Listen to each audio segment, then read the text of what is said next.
Bienvenue, mesdames et messieurs, dans Politicien, votre rendez-vous politique. Il est jeune, il est français, il s'appelle Emmanuel Macron et veut devenir président de la République. Le 15 février 2017, à Alger, il déclare que la colonisation française en Afrique était un crime contre l'humanité.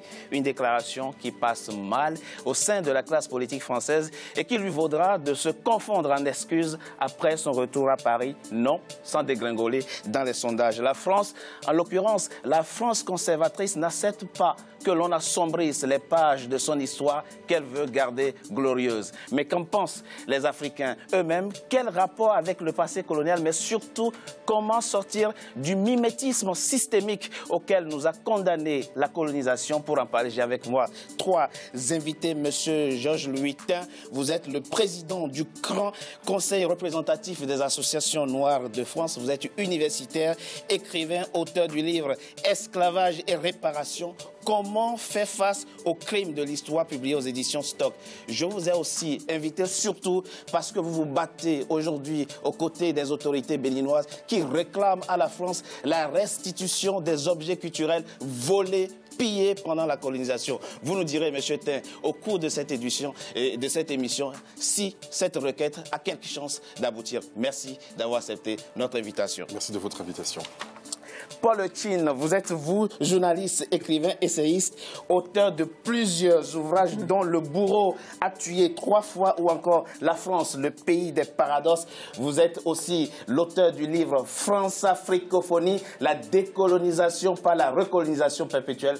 Merci, Monsieur Chin, d'avoir accepté notre invitation. Merci de l'invitation, Richard. Merci. Cède Zé, vous êtes avocat au barreau d'Orsay en France. Je vous ai aussi invité pour voir avec vous, pour jeter un regard sur le passé colonial de la France et pour constater si des crimes ont pu être commis qui pourraient aujourd'hui être qualifiés de crimes contre l'humanité. Merci, Maître Zé, d'avoir accepté notre invitation. Merci de me recevoir.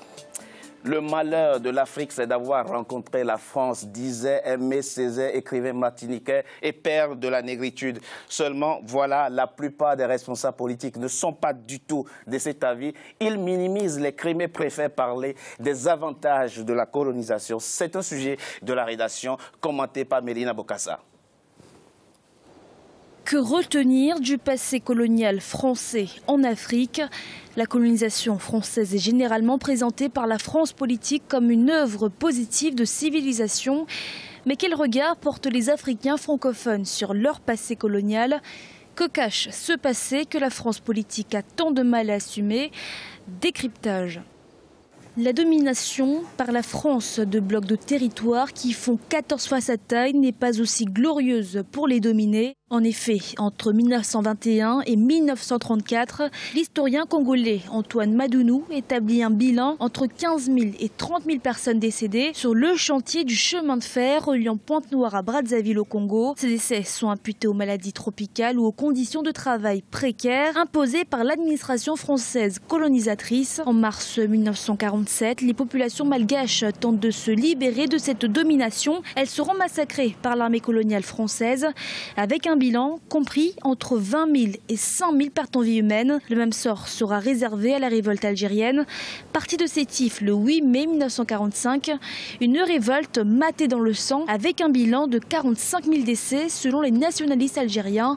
La répression des populations au Cameroun qui s'était soulevée à l'appel de l'Union des populations du Cameroun dans les années 1950 et 1960 fera entre 60 000 et 120 000 victimes. Des répressions sanglantes perpétrée sans exception sur l'ensemble des territoires sous domination française et qui tranche avec l'œuvre de générosité coloniale annoncée par des missionnaires français. On me lance à la tête des faits, des statistiques, des kilométrages de routes, de canaux, de chemins de fer.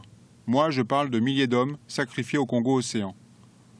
Je parle de ceux qui, à l'heure où j'écris, sont en train de creuser à la main le port d'Abidjan.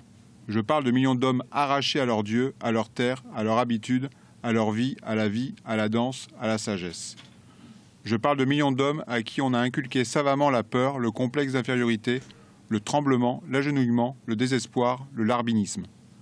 La colonisation est une négation de la civilisation. La colonisation française, avec sa promesse de modernité, aurait donc coûté cher à l'Afrique. Cette modernité occidentale-là qui est belle, nous l'avons payée. Elle a une ombre portée.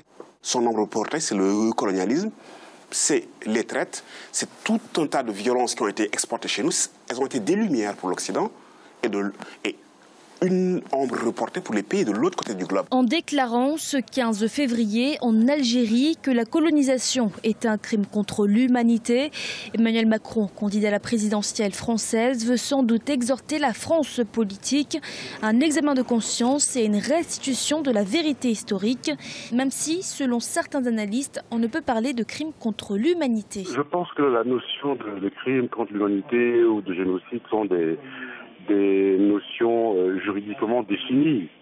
Et je ne pense pas que c'est des notions extensibles dans le temps et dans l'espace. Je pense que à l'époque coloniale, au moment où débute le mouvement colonial, on est à la fin du 19e siècle, au début du 20e siècle, on ne parle pas de crimes contre l'humanité ou de génocide. Le débat sur la colonisation française en Afrique reste clivant, mais pour la France, sa glorieuse histoire coloniale comportera toujours sa part d'ombre, une part d'ombre visiblement qu'elle aura toujours du mal à assumer, surtout en période électorale.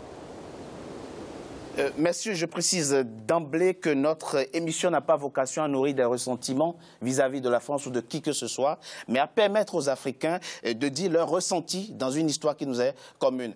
Maître Zé, François Bayrou a déclaré ce mercredi que la déclaration d'Emmanuel Macron a blessé beaucoup de Français. Il y aurait donc des Français qui seraient blessés parce qu'on dit que la colonisation est un crime? Oui, il peut y avoir des Français blessés, ceux qui n'ont jamais reconnu les crimes commis dans les territoires occupés. Je rappelle quand même que la colonisation est une doctrine qui nie l'existence de l'autre, qui nie l'existence d'autres territoires. Et donc, c'est un rapport de dominant à dominé et qui est créé sous une forme théorisée qu'on appelle le colonialisme. Le colonialisme, donc, est une doctrine qu'on a exportée dans nos territoires pour les occuper et légitimer, n'est-ce pas, la colonisation. Et la colonisation a commis beaucoup de crimes. On a vu trois éléments tout à l'heure. Qui c'est qui a intérêt à protéger ces crimes? C'est ceux qui, ou du moins les descendants de ceux qui ont profité de ce système d'exploitation inhumain, ce système inhumain. Et donc, forcément, il y aura toujours des gens pour s'opposer à la vérité historique. Monsieur Ten, qui sont ces Français qui, selon vous, sont blessés quand on dit que la colonisation est un crime? Vous savez, si vous demandez à un violeur si c'est lui qui a fait le viol, il vous dira non. Et sa famille vous dira, c'était pas vraiment un viol, c'était sans doute... Même si la victime le reconnaît. Même si tout est prouvé. Donc si vous demandez au violeur, à sa famille ou à ses descendants ce qu'ils pensent du crime, il vous dira que c'était pas si grave, que la femme était consciente, qu'elle était contente. Donc il est normal que les gens qui ont profité du crime et les gens qui sont associés à cela ne soient pas contents. C'est parfaitement normal, c'est humain. Mais il faut revenir aux faits. Césaire le disait, colonisation égale chosification. Je rappelle qu'il y a deux époques coloniales, on l'oublie. La première époque de la colonisation, eh bien, cela commence à la fin du XVe siècle jusqu'au XIXe siècle. Ce sont des esclaves que l'on prend d'Afrique et que l'on déporte vers le soi-disant Nouveau Monde. Et puis, une fois l'abolition de l'esclavage actée, on recommence une deuxième fois. Juste après, on remet en place une deuxième époque coloniale, 1830 l'Algérie, le Sénégal, le Congo, jusqu'à l'Indochine. Et on est passé, si vous voulez, il faut le dire très clairement, de l'esclavage colonial à la colonisation esclavagiste. Parce que dans cette seconde époque, on a mis en place le travail forcé, qui était très semblable à l'esclavage initial. Nous l'avons vu dans l'élément. Or, la première époque coloniale, parce qu'il y a deux colonisations, on a déjà réussi à faire reconnaître que c'est un crime contre l'humanité, c'est la loi Taubira. Donc on ne devrait pas revenir là-dessus. Mais c'est l'esclavage colonial. Ah, tout à fait. C'est la colonisation, c'est la première époque coloniale. Donc dire aujourd'hui la colonisation dans sa première époque était un crime contre l'humanité, c'est acté par la loi Taubira. Tout à fait. Maintenant, il faut faire exactement le même travail. Nous sommes en train d'essayer de le faire pour la deuxième époque. Je dois dire d'ailleurs qu'il y a eu même plus d'esclaves après l'abolition de l'esclavage qu'avant. Qu'avant l'abolition de l'esclavage. Parce que dans le chemin de fer du Congo-Océan, mais ce n'est que chantier parmi d'autres. Nous avons d'ailleurs lancé une action judiciaire pour crime contre l'humanité, contre l'entreprise qui existe toujours, l'État français. Mais des chantiers comme ça, il y en a eu des dizaines, des centaines. Monsieur Lechin, nous l'avons vu dans cet élément, Maître Zé l'a relevé, quelques cas de crimes ou de massacres. Alors, d'aucuns disent qu'il faut plutôt parler de crimes contre l'humain et non de crimes contre l'humanité. Qu'est-ce que vous répondez à ça, Monsieur Lechin? Je crois que c'est au-delà des mots qu'on utilise. Peut-être un petit mot sur le reportage tout à l'heure. Je crois qu'elle a dit minimiser. Ça va un peu plus loin. Le mot minimiser, ça veut dire que déjà qu'on reconnaît et que l'on dit que c'est pas important. Il y a véritablement négationniste même. Et s'il le faut, tout à l'heure, je donnais les preuves. Par exemple, Fillon au Cameroun, ou tant d'autres, même ceux qui poussent des cris d'orfèvre, là, parce que Macron a dit un mot. Je crois que Maître Zé a dit tout à l'heure, et Louis Georgetin prononçait le mot prosaïquement. C'est ça qu'il faut que les téléspectateurs comprennent. Prosaïquement, la colonisation, c'est une espèce d'hydre de couleur blanche. Et pour parler ce qui est d'Afrique et que j'en comprenne, le boa, ce grand serpent qui vous broie et vous laisse sans eau avant de commencer doucement à vous affaler, à vous avaler. C'est un peu ça. Ça tombe sur vous. Ça vous n'êtes plus rien. Même si ça vous ôte votre dignité. Exactement. Votre humanité. Exactement. Ça ne vous... Et dans la définition, pour ceux qui... C'est vraiment un comble que le bourreau, parce que la victime dit qu'on lui a fait mal, le bourreau dit on l'a humilié, que c'est pas juste, etc. Ce n'est même pas un rire, c'est d'un ridicule inqualifiable que les gens ici en France s'agitent parce que Macron a dit quelque chose. Je rappelle que dans la définition de 1948 à Nuremberg, là où le génocide, d'où est né, d'où est sorti à ce moment-là la définition. Ce qu'il ne veut, exactement, ce qu'il ne veut pas dire qu'avant il n'y en avait pas. Bien sûr. Non, seulement ce jour-là, et vous savez pourquoi on l'a fait? Je dis ça pour ceux qui sont dans la casuistique, encyclopédique histoire. On a fait ça parce que les victimes et les bourreaux étaient tous de même couleur. Et on aurait dû le faire déjà en 1903-1907, en Afrique du Sud, là où est la Namibie aujourd'hui, Sud-Ouest. Premier génocide du siècle. Le pape, la dernière fois, en 2015... Commis par les Allemands. Exactement. J'allais dire les mêmes qu'en 1945. Mais dans le livre d'histoire, vous avez du mal à trouver la trace de cela. Ça a duré de... Il y a même des centaines de milliers de crânes qui sont aujourd'hui à Berlin, qui sont détenus aujourd'hui à Berlin, et que les Africains, les Namibiens réclament sans succès. Exactement. Personne n'a parlé. Même dans le livre d'histoire, vous ne trouvez pas la trace. Et si, comme disait Aimé Césaire, dont on a déjà parlé tout à l'heure, la faute de Hitler et les nazis, c'est qu'ils ont fait des victimes blanches. Si au lieu de tuer les blancs, Hitler et les siens avaient massacré, la preuve ce qu'ils viennent de dire là pour le premier génocide. Donc personne ne parle. La dernière fois, même le pape François, en citant à propos de centenaire du génocide en Turquie, a dit que c'était le premier. Tout à fait. Mais non, c'était le deuxième. J'espère qu'il n'a pas fait exprès. En tout cas, on reviendra plus en détail sur ces évocations historiques. Maître Gueye, on l'a vu dans l'élément qui est passé, Germain Lompé, c'est un anthropologue, il dit, pour autant, certes des crimes ont été commis, mais pour autant on ne parlera pas de crimes contre l'humanité parce que ce n'est pas extensible dans le temps. C'est vrai que le statut de Rome, donc qui est entré en vigueur depuis 2002 avec la Cour pénale internationale, a une définition précise de crime contre l'humanité. Mais est-ce qu'il est aujourd'hui possible de trouver une juridiction, de faire valoir ce crime, cette qualification pénale devant une juridiction pénale internationale? Avant le statut de Rome... il y a eu le TPI, le statut du TPI aussi. Oui, il y a eu Rwanda, à Arusha, il y a eu Nuremberg, au lendemain de la Seconde Guerre mondiale, et mon doyen a bien fait de le souligner, on a effectivement créé la notion de crime contre l'humanité, qui est un crime imprescriptible. Ça veut dire qu'on peut poursuivre à tout moment. Il n'y a pas de prescriptibilité. Oui, mais il n'y a pas de juridiction. Mais Nuremberg... La CPI est compétente que pour les crimes commis après son installation. Je veux dire, avant la CPI, Nuremberg avait déjà posé les bases juridiques. C'était ad hoc. C'était ad hoc, d'accord, mais on s'appuie dessus. Et il y avait que 6 millions, je ne veux pas minimiser là non plus, un mort est un mort, toujours de trop, mais 6 millions de Juifs déportés, assassinés, c'est vrai. Mais avant cela, il y a eu quand même le génocide arménien en 1915. Tout à fait, on reviendra justement là-dessus. Il y a eu la déportation de la traite négrière par le commerce triangulaire, 100 millions. Et là, la terre n'a même pas tremblé. Je veux dire que la définition, elle est à géométrie variable selon la couleur de peau. Et donc, je pense que dire aujourd'hui qu'on ne peut pas étendre la définition du crime contre l'humanité, c'est quelque part, n'est-ce pas, baisser la tête devant la vérité historique.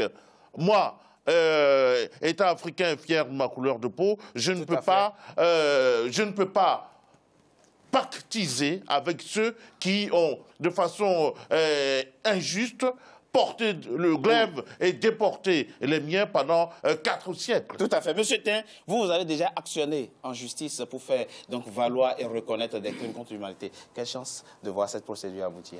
Eh bien, nous avons en effet lancé plusieurs assignations contre l'État français pour crimes contre l'humanité. 2 exemples, l'affaire d'Haïti. Vous savez que lorsqu'il y a eu l'indépendance d'Haïti, l'État français a rançonné le peuple haïtien qui a dû payer l'équivalent de 21 milliards de dollars de 1825 à 1946. Eh bien, le tribunal français de grande instance, le TGI de Paris, a estimé que cette requête était recevable.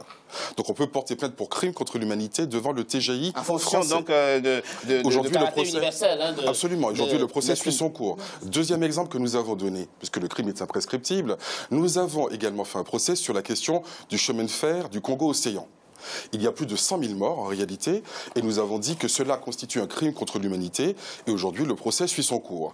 Selon Nuremberg et selon le statut de Rome qui a précisé les choses, sont qualifiables de crimes contre l'humanité des actes comme le génocide, l'esclavage, le travail forcé, les massacres, les crimes de guerre, les meurtres, etc. Donc tout cela, d'un grand nombre, voilà. Cela fait partie des choses que l'on appelle crimes contre l'humanité. Et comme la France a ratifié les textes internationaux, on peut s'adresser devant les tribunaux français. Et si jamais on n'obtient pas gain de cause, on peut aller devant un autre pays, une autre juridiction. Donc les gens qui disent qu'on ne peut pas parler de crimes contre l'humanité ont tort.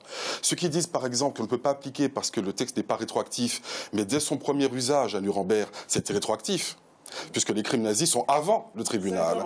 Donc on peut tout à fait utiliser ces textes-là pour des crimes contre l'humanité avant ou après les textes, et c'est ce qu'il faut faire d'une manière précise et rigoureuse, et je regrette qu'il y ait des négationnistes africains de l'histoire africaine. Sur la question, sur la question des négationnistes, et surtout la réponse que les anciens colonisés doivent apporter à ces élans négationnistes. Mais très rapidement, avant qu'on ne finisse, oui, l'esclavage a été reconnu, la loi Taubira, pas la loi, au travers de la loi Taubira comme crime contre l'humanité, mais après, qu'est-ce qui s'en est suivi? Rien, pas grand-chose. Alors, pas assez de choses, ça vous avez tout à fait raison. Cela dit, il y a beaucoup d'actions, de culture, d'éducation qui ont été mises en œuvre à partir de là.